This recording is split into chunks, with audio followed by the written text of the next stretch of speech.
મિત્રો ચાલો જોઈએ in order to in order that. આપણો મુદ્દો છે ઇન ઓર્ડર ટુ આવે કે ઇન ઓર્ડર ધેટ આવે. અર્થાત ઇન ઓર્ડર એક શબ્દ બરાબર છે, પરંતુ એના પછી આપણે ટુ લગાવવું કે ધેટ લગાવવું. તો આટલો મુદ્દો સમજવો છે, એના માટે તમારે એક વસ્તુ ખાસ યાદ રાખવી પડશે. આગળ ઘણી બધી વખત વાત થઈ છે.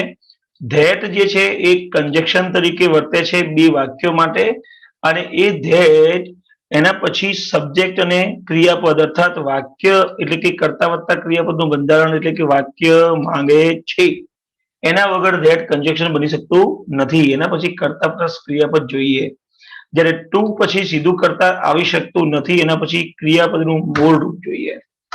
તો ઇન ઓર્ડર પછી ટુ આવે તો સમજી લેવાનું ક્રિયાપદનું મૂળ રૂપ હોય તો જ ટુ મુકાય, અથવા ટુ હોય તો મૂળ રૂપ મુકાય.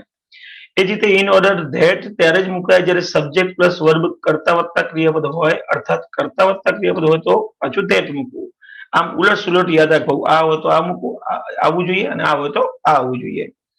આનો મતલબ થાય છે એ હેતુથી, રાઈટ છે. આમ આ ઉદ્દેશ્યથી એવો અર્થ થાય છે. ચાલો એક ઉદાહરણના બેઝ ઉપર જોઈએ, અને પૂછેલો પ્રશ્ન છે પરીક્ષામાં. The notice was published. Notice publish કરવામાં આવી હતી. ખાલી જગ્યા all might know the facts. બધા ફેક્ટ એટલે કે હકીકતો વિશે જાણી શકે. તો પ્રોવાઇડેડ ધેટ નો મતલબ થાય કશું જ ના થાય. પ્રોવાઇડ ધેટ નો મતલબ કશું ના થાય. પણ પ્રોવાઇડેડ ધેટ હોત તો મિત્રો આનો મતલબ થાત ઇફ. પ્રોવાઇડેડ ધેટ નો મતલબ થાત ઇફ. યાદ રાખજો, provided that, in case of, આવા શબ્દો જે છે, વિથ ધ કન્ડિશન, આ બધા શબ્દો છે એ ઇફ નું મતલબ સમાનાર્થી છે. હવે અહીંયા પ્રોવાઇડેડ નથી. બીજી વાત, પ્રોવાઇડેડ ધેટ ઇઝ ધારો કે હોત તો પણ અહીંયા શરત નથી, રાઈટ છે. બીકોઝ એક કારણ બતાવે. ઇન ઓર્ડર ધેટ અને ધો. હવે આપણે જોઈએ, આ બતાવે છે વિરોધાભાસ. તો નોટિસ પબ્લિશ કરવામાં આવી હતી, બધાને હકીકત ખબર પડે, તો પછી અહીંયા શરત પણ નથી, કારણ પણ નથી, અને આ વિરોધાભાસ પણ નથી. શું આવ્યું? In order that. કેમ કે એક જ શબ્દ છે ને, એટલા એ ઉદ્દેશ્યથી.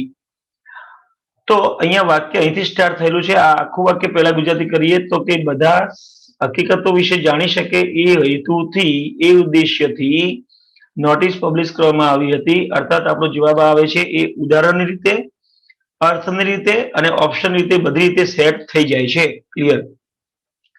હવે ધારો કે આપણે જોઈએ તો આ ધેટ પછી શું આવ્યું? ઇન ઓર્ડર તો ખબર પડી ગઈ. ધેટ પછી શું આવ્યું? તો અહીંયા કર્તા છે ઓલ, અને માઇટ નો એનું ક્રિયાપદ છે, રાઈટ છે.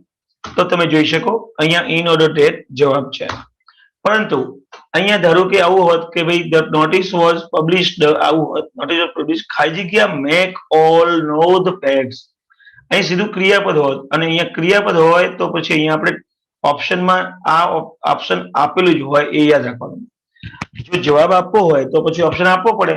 તો એ જવાબ જો જોતો હોય તો ઓપ્શન આપત, તો ઓપ્શન આવત. પણ હું તમને હમણાં બેનો ભેદ સમજી રહ્યો છું કે આ જે ટુ છે, આ ધેટ છે, એની જગ્યાએ ટુ હોત તો પછી પાછળ શું આવત? મેક આવત. ક્લિયર થઈ ગયું મિત્રો? તો આ સાથે આ મુદ્દો અહીંયા ઇન ઓર્ડર ધેટ અથવા ઇન ઓર્ડર ટુ બેમાંથી કયું એનો મુદ્દો અહીંયા પૂરો કરું છું. અને નેક્સ્ટ આપણે લિસ્ટ જોવાના છીએ, છેલ્લો પોઈન્ટ.